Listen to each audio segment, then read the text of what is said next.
A paz do Senhor, povo lindo de Deus, para você que é novo por aqui, eu sou a diaconisa Tânia Anjo, sou professora de escola bíblica dominical.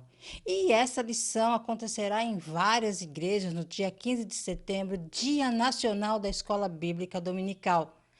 Meus parabéns a todos os alunos, professores, superintendentes que fazem dos seus dons e talentos essa obra maravilhosa. Deus abençoe a todos. Estamos estudando o terceiro trimestre das lições bíblicas da editora CPAD da classe dos adultos, que tem o tema O Deus que governa o mundo e cuida da família. Os ensinamentos divinos nos livros de Ruth e Esté para a nossa geração. A lição de hoje é a lição 11. A humilhação de Amã e a honra de Mardoqueu.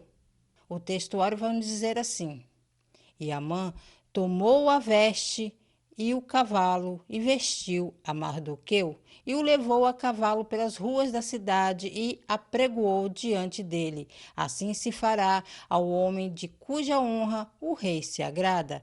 Esther, capítulo 6, versículo 11. A verdade prática vai nos dizer assim: Deus abate e exalta quem Ele quer. Se humilhados, devemos glorificá-lo. Se exaltados, a glória continua sendo toda dele. A leitura bíblica em classe se encontra no livro de Esté, capítulo 6, do versículo 1 ao 14. Objetivos da lição: identificar a ação de Deus no fato de o rei lembrar da boa ação de Mardoqueu. Descrever como Amã foi chamado para honrar Mardoqueu. Traçar o perfil da síndrome de imperador. Introdução na revista nos diz assim: na lição anterior, Esther recebe Assuero e Amã para um banquete. Em vez de fazer seu pedido, ela pede ao rei que compareça a outro banquete, no dia seguinte também, junto com Amã. Naquela noite, fatos novos aconteceriam em Suzã, alterando totalmente o cenário da história. Deus sabe o que estará nos jornais de amanhã. A palavra-chave é humilhação e honra. Já quero agradecer aqui aos novos inscritos, pessoas que entraram aqui, que me descobriram agora, depois de alguns anos. Deus abençoe a cada um. Eu peço que não esqueça, irmãos, de curtir, comentar, compartilhar no grupo da igreja do WhatsApp, pelo menos com uma pessoa, que você estará ajudando esse canal a levar o ensino da palavra de Deus, ok? Aí lembrando que o slide estará aqui do lado para você usar, você, professor, usar em sala de aula, ok? Então vamos lá. Tópico 1. O rei se lembra da boa ação de Mardoqueu. Subtópico 1. Uma noite decisiva. Dois cenários distintos. Enquanto Assuero foi para seu aposento, Amã saiu exultante do banquete oferecido por Esté. Afinal, não apenas o rei, mas também a rainha estaria ali prestando honras. Mas seu júbilo logo se converteu em fúria. Na saída do palácio, viu o judeu Mardoqueu, que nem se moveu diante de sua presença. Amã conteve sua ira, mas precisava desabafar. Foi para casa e chamou seus amigos e sua mulher Zeres para falar de sua frustração. A riqueza e a elevada posição no reino não o satisfaziam, enquanto visse Mardoqueu assentado à porta do rei. Amã não podia nem mesmo esperar pelo dia da pretendida matança geral dos judeus. O ódio lhe consumia. Aconselhado pela mulher e pelos amigos, decidiu pedir ao rei que enforcasse Mardoqueu no dia seguinte. Amã foi dormir com tudo planejado, mas Assuero perdeu o sono. Amã tinha muito a seu favor. Ele foi elevado acima de todos os outros nobres. Qualquer coisa que ele pedisse ao rei parecia ser concedida a ele. Amã acaba de ser homenageado acima de todos os outros homens do reino com um banquete privado com o rei e a rainha. Ele está se sentindo alegre e animado. Provavelmente ele está um pouco bêbado. Quando ele sai do palácio do rei, porém, lá está Mardoqueu. Amã acaba de ir ao banquete com o rei e a rainha e todos estão se curvando a Amã, todos, exceto Mardoqueu. Assim, o dia de Amã está arruinado. Ele estava cheio de raiva e indignação contra Mardoqueu. Ele provavelmente queria matar Mardoqueu ali mesmo. Ao falar com a sua esposa e amigos em Esté 5:11, diz que ele se gabou diante dele sua vasta riqueza, de seus muitos filhos, de todas as maneiras pelas quais o rei o honrou e como o elevou acima de outros nobres e oficiais. Apesar de tudo que tinha a seu favor, ele continua a deixar que a falta de respeito de Mardoqueu por ele o perturbasse. Uma pessoa com o orgulho de Amã só é feliz se pudesse gabar para os outros sobre si mesmo. Depois de se gabar para sua família e acrescentar que Esté apenas o convidou para o banquete para acompanhar o rei, ele disse: mas tudo isso não me dá satisfação enquanto vejo aquele judeu Mardoqueu sentado à porta do rei. Sua esposa, e por sugestão dela e de seus amigos, ele construiu uma forca de 50 côvados de altura para pendurar Mardoqueu, cerca de 22 metros de altura. A insatisfação de Amã por causa de uma coisa, apesar de tudo que ele tinha a seu favor, é a mesma forma que podemos nos tornar infelizes na vida, embora pudéssemos ter muito a nosso favor. A insatisfação de Amã levou ao seu túmulo, mas se ele tivesse se concentrado em tudo que tinha, poderia ter vivido feliz para sempre. Não cometa o mesmo erro que Amã cometeu. Sempre que você começar a se concentrar nas coisas que não tem, pense em todas as coisas que você tem. Quero aqui abrir um parênteses antes de entrar no subtópico 2. A palavra para forca é etz, que também pode ser traduzida como árvore, pinho, tábua, pau e madeira. E como vimos em Esté 2:23, com os camareiros, a forca não era como o laço de nosso carrasco ocidental que vemos nos filmes. Era mais provavelmente um espigão de madeira cravado verticalmente no chão, sobre a qual a vítima era empalada. Na obra do historiador grego Heródoto, o empalamento é regularmente apresentado como uma punição dos persas.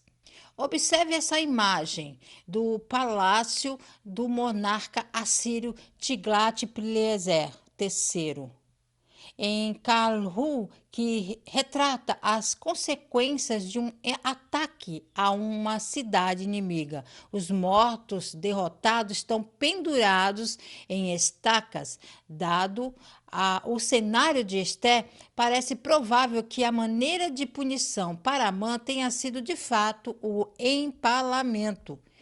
Em outras palavras, a árvore de 50 côvados construída por Amã tinha a intenção de mostrar o corpo de Mardoqueu pregado numa estaca de tal modo que ninguém pudesse deixar de vê-lo.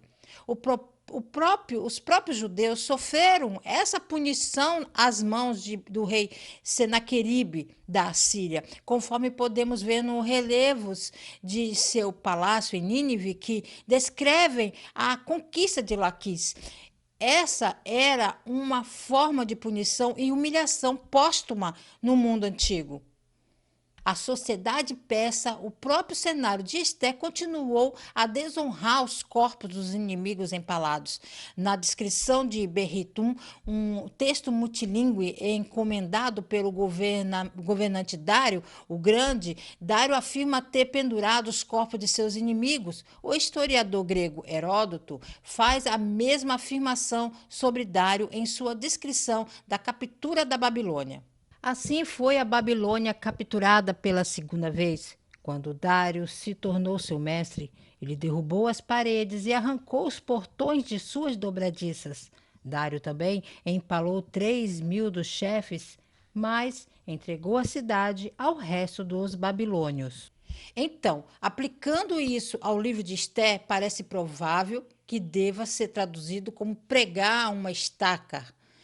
Para Amã, o empalamento também servia como método de execução, de humilhar os cadáveres. A tradução de pendurar na forca é uma retrojeção anacrônica, ou seja, está em desacordo com os usos e costumes de uma época. da forma europeia comum da execução em um livro ambientado na antiga Pérsia. Subtópico 2: forca ou honra. Enquanto Mardoqueu dormia, duas pessoas planejavam seu futuro. Amã lhe preparou uma forca.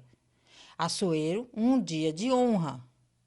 O que iria prevalecer?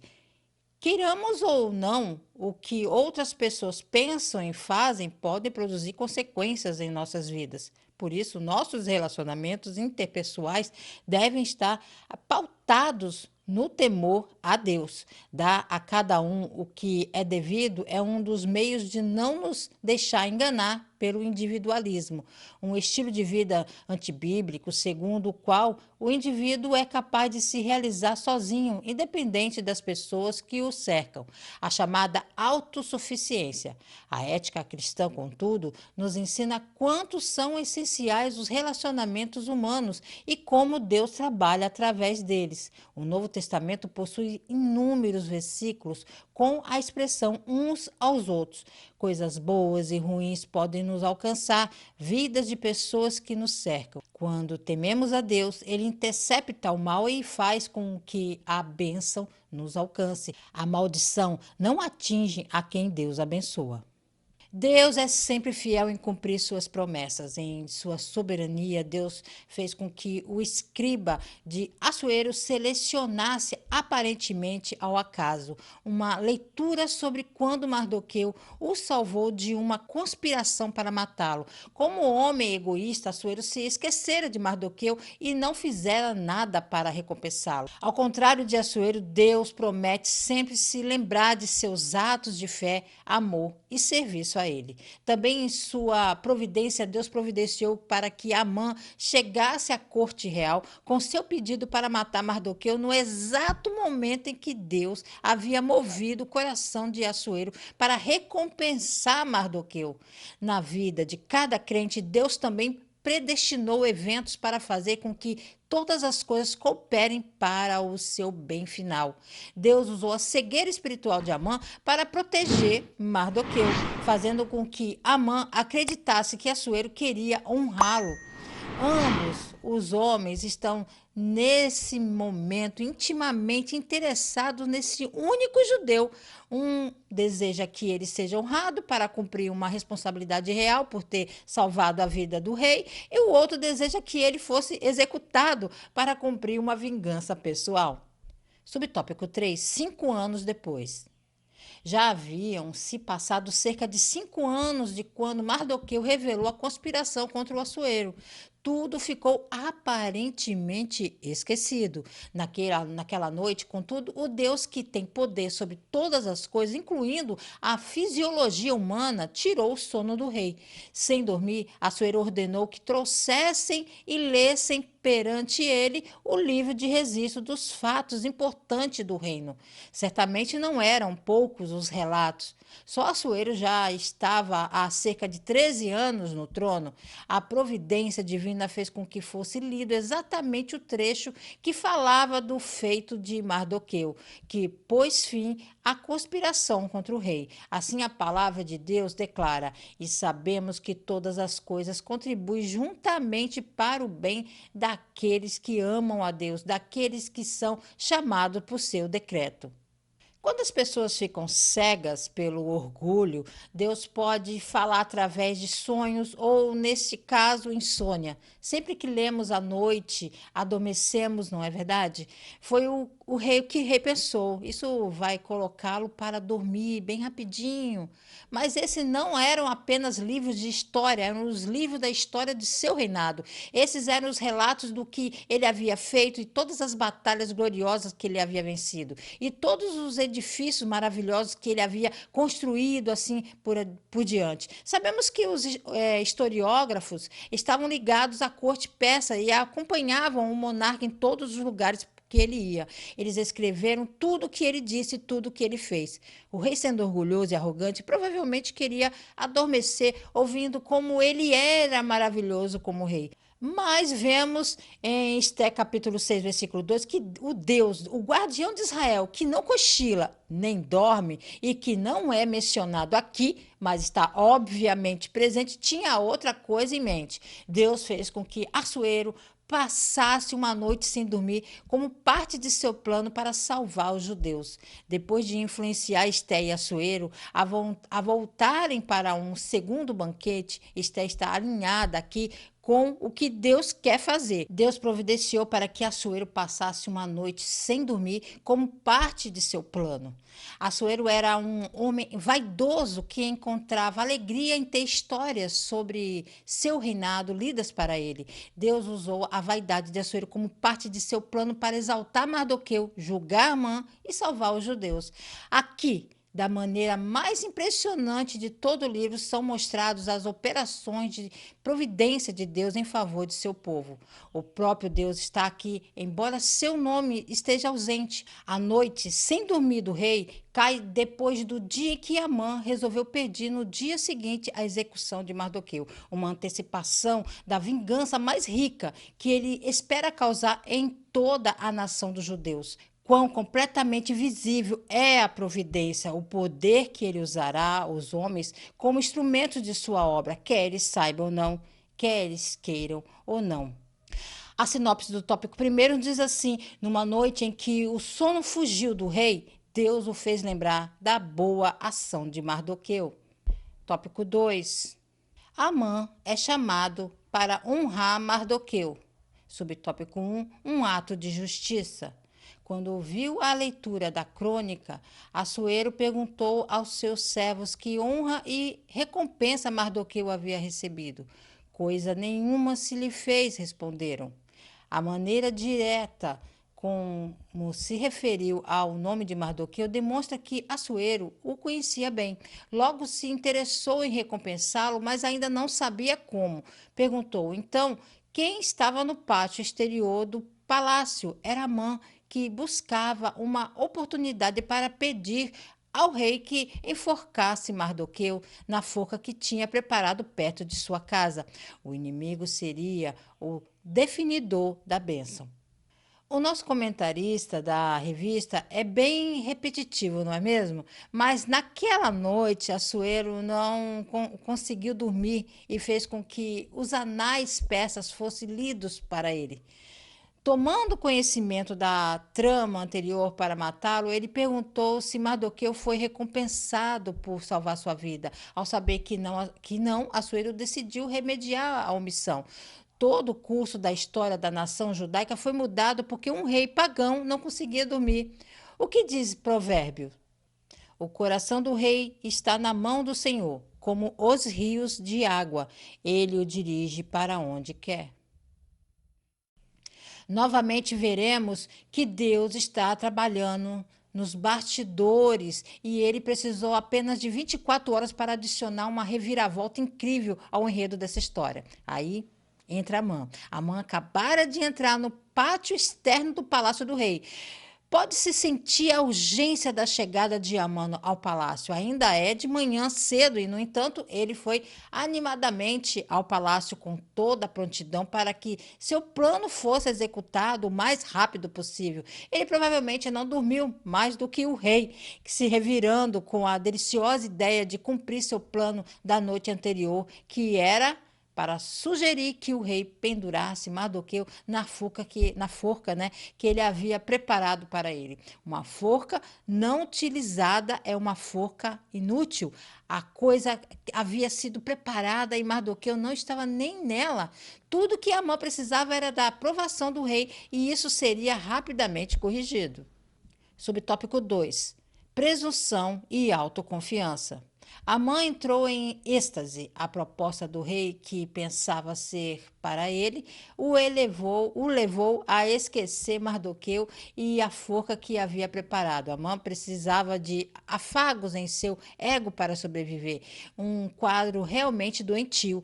Presumir-se digno de honra é uma das manifestações de soberba e orgulho. Esse terrível sentimento, nutrido originalmente por Lúcifer, foi instilado na mente de Eva e é lançado constantemente nos corações corações humanos. Devemos sempre preferir a humildade de Cristo, que nos livra de ambições egoístas e nos faz considerar os outros superiores a nós mesmos. Devemos ser alimentados diariamente pela alegria do Senhor e não condicionar nossas emoções ao sabor do momento. Amã pensou em seu coração: a quem o rei agradaria em honrar mais do que a mim? Amã é tão orgulhoso que não consegue imaginar por que o rei iria querer honrar alguém além de si mesmo. Afinal, ele foi a um banquete no dia anterior e hoje ele participará de um segundo banquete. Convencido de que ele é o único que o rei gostaria de honrar, Amã apresenta ao rei outra maneira de acariciar ainda mais o seu próprio ego. Ele diz: faça trazer um manto real que o rei usou e um cavalo que o rei montou, que obviamente é a posição de um rei conquistador. Ele ainda diz: deixe os mantos e o cavalo seriam confiados a um dos seus príncipes mais nobres do rei, que eles vistam o homem que o rei se agrada em honrar e conduz o cavalo pelas ruas da cidade, proclamando diante deles: isto é o que se faz para o homem que o rei se agrada em honrar. Porque ele fala sobre as vestes. Para o rei, colocar as vestes em alguém era mais do que apenas dar-lhe uma posição elevada. Quando o faraó coloca as vestes em José, em Gênesis 41, isso significa que José realmente participa da posição do rei. E quando Jonatas dá suas vestes reais em Davi, em 1 Samuel 18, é a maneira de Jonatas dizer: eu te amo e você deve ser o rei e não eu. E para o rei colocar as vestes em alguém, suas próprias vestes, era uma maneira de não apenas dizer simplesmente eu honro essa pessoa, mas eu me deleito nessa pessoa e amo essa pessoa. Eis que Amã está animado, Amã está pensando: se as pessoas lá fora vissem que sou amado assim por alguém tão grande quanto esse, sou amado pelo rei, então eles saberão e eu saberei meu valor, o meu valor. Subtópico 3. O devido lugar da honra. Que se fará o homem de cuja honra o rei se agrada? Era a pergunta do rei. Amã sugeriu que esse homem fosse vestido com a veste real, montasse o cavalo do rei, recebesse a coroa real e fosse conduzido por um dos príncipes do rei, dos maiores senhores, com uma proclamação pública. Assim se fará o homem de cuja honra o rei se agrada. O rei acatou imediatamente a sugestão. Amã só não imaginava que o honrado seria Mardoqueu e que ele seria o puxador do cavalo. Isso o deixou ainda mais enfurecido, muito envergonhado. Devemos nos alegrar quando alguém é honrado. Incomodar-se com isso pode ser expressão de orgulho. Honrar os que não são, o que são dignos de honra, agrada a Deus e não deve ser confundido como bajulação. Contudo, é preciso considerar sempre que a honra não se exige, se recebe com humildade. Mesmo com toda a honra recebida, Mardoqueu voltou para a porta do rei. Uma honra efêmera pode nos levar a esquecer nosso lugar e nos deixar ao vento. É preciso manter os pés no chão. Agora a situação mudou e agora vemos Amã se curvando diante de Mardoqueu. Amã é obrigado pelo rei a honrar Mardoqueu, desfilando vestido com os trajes reais e o cavalo pelas ruas de Suzã e capital. É uma experiência profundamente humilhante para Amã. Mardoqueu é provavelmente o homem mais confuso do planeta nessa história. Ele e seu povo foram preparados para a destruição. Estavam se preparando para isso. E, no entanto, seu inimigo mortal veio a ele com o manto real e cavalo do rei, e depois de colocar o manto sobre ele e colocá-lo no cavalo do rei, o conduziu pela praça da cidade, honrando como apregoeiro. Assim se faz, é feito ao homem a quem o rei se deleitar. Mas assim que isso tudo acabou, tiraram o manto, foi removido o cavalo foi levado de volta às baias reais e ele voltou a sentar-se no portão do rei como se nada tivesse acontecido.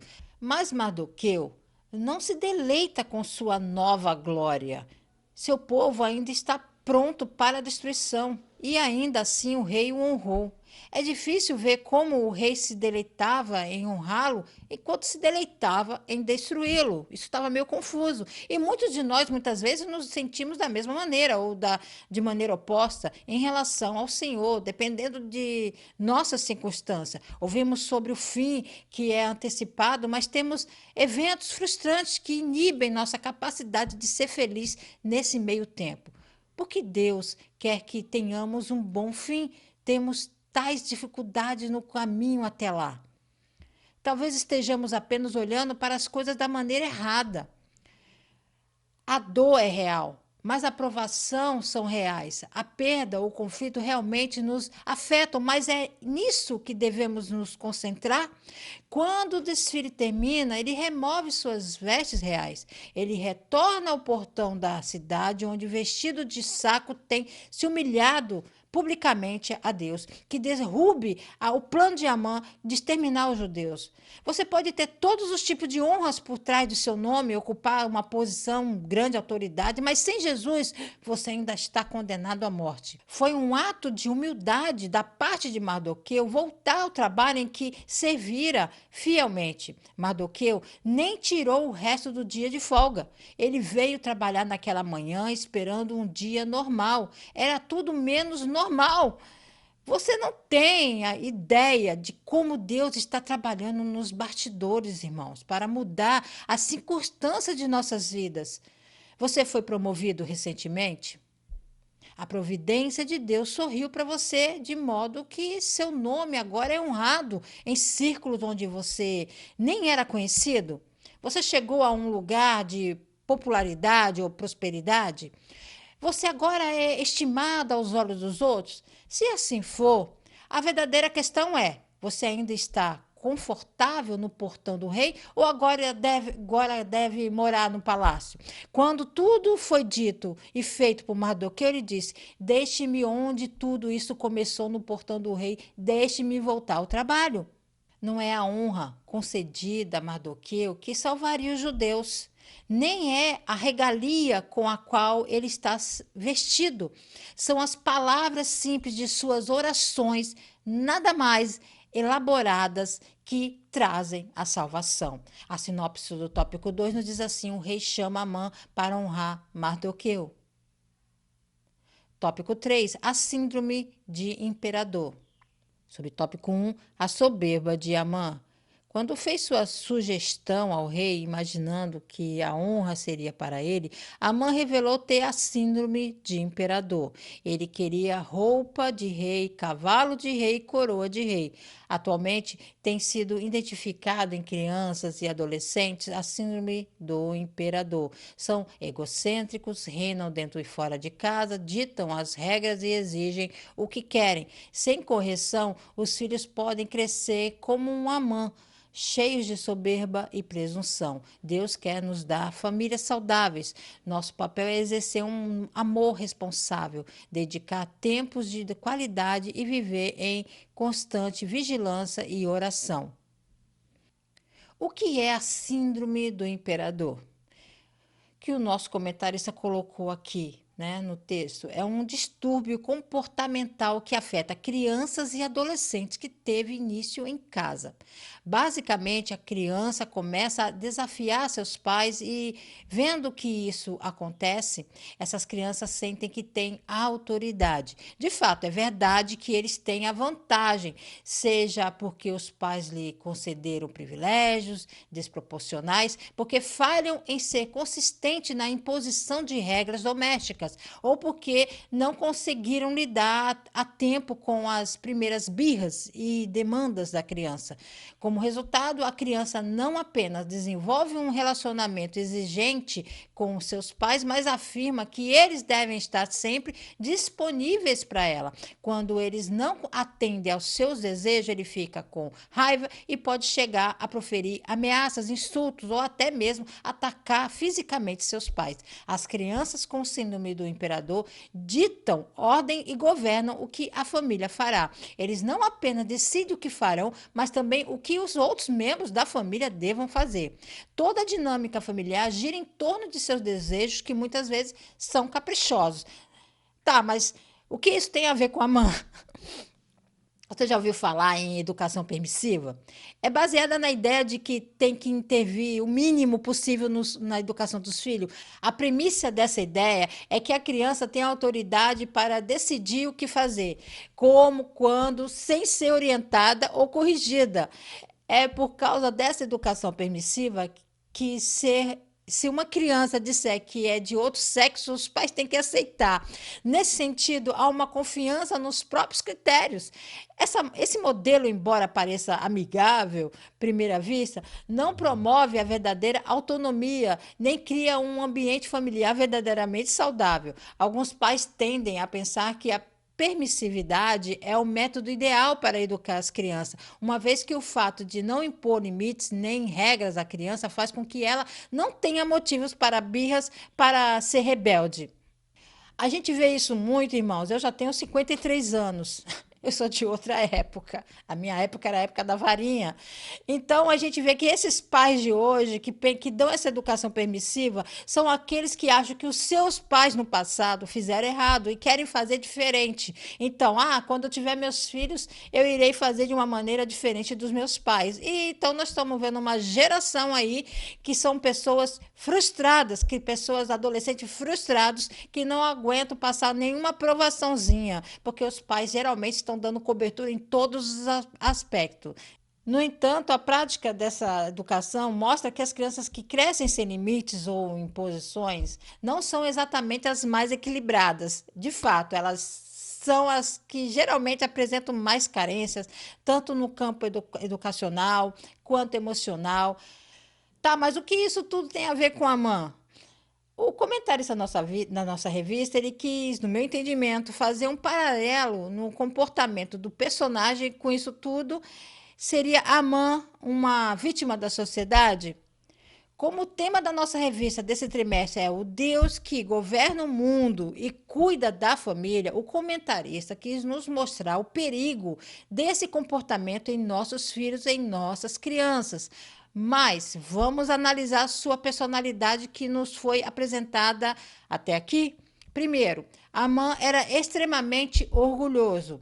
Ele é o segundo homem mais poderoso do Império Persa e esse poder o enche de arrogância. Segundo, Amã não está satisfeito apenas com a sua posição, ele quer ser adorado e respeitado por todos. Sua ambição vai além do razoável e ele é capaz de ir a extremos para consolidar seu poder e influência. Terceiro, a crueldade de Amã é evidenciada por sua disposição em exterminar um povo inteiro apenas porque um homem o desprezou, desrespeitou. Ele é implacável em sua busca por vingança, indo tão longe a ponto de planejar um genocídio para satisfazer seu ego ferido. Quarto, Amã é astuto e manipulador, conseguindo convencer o rei Assuero a emitir um decreto para aniquilar os judeus sem revelar suas verdadeiras motivações. Quinto, apesar de todo o seu poder e influência, Amã demonstra uma profunda insegurança. Sua obsessão com o respeito à adoração dos outros sugere que ele precisa constantemente validar sua posição. Quando o rei pergunta como honrar um homem, Amã imediatamente assume que é sobre ele, revelando sua insegurança, necessidade de reconhecimento. Sexto, Amã é teimoso, inflexível, uma vez que decide que Mardoqueu é seu inimigo, ele não considera nenhuma outra perspectiva ou solução. Sua incapacidade de lidar com o desrespeito de maneira razoável o leva à sua própria ruína. Em resumo, Amã é retratado como um homem consumido pelo orgulho, pela sede de poder e pela vingança. Sua personalidade serve como um aviso sobre os perigos da arrogância e do ódio desmedido, que eventualmente levarão à sua destruição. E o fato que devemos considerar é que o comportamento de Amã pode ser visto como influenciado por uma maldade que vai além da simples ambição humana. Se considerarmos a perspectiva espiritual, Amã pode ser visto como um instrumento das forças do mal, usado para tentar destruir o povo escolhido por Deus e impedir o cumprimento de suas promessas. O fato de seu plano ser frustrado e ele ser punido de maneira tão dramática é interpretada como a derrota dessas forças malignas, como com Deus protegendo e preservando seu povo através de Esté e Mardoqueu. Portanto, enquanto o texto bíblico não afirma explicitamente que Satanás estava por trás das ações de Amã, muitos entendem que seus atos refletem uma influência maligna, que se alinha com os objetivos de Satanás, a destruição do bem e a oposição do plano de Deus. Subtópico 2, um mau prenúncio. Amã chegou em casa arrasado e contou para a mulher e os amigos o que lhe havia acontecido. Que frustração! E se esperava uma palavra de consolo, não foi o que recebeu. Ouviu uma sentença aterradora.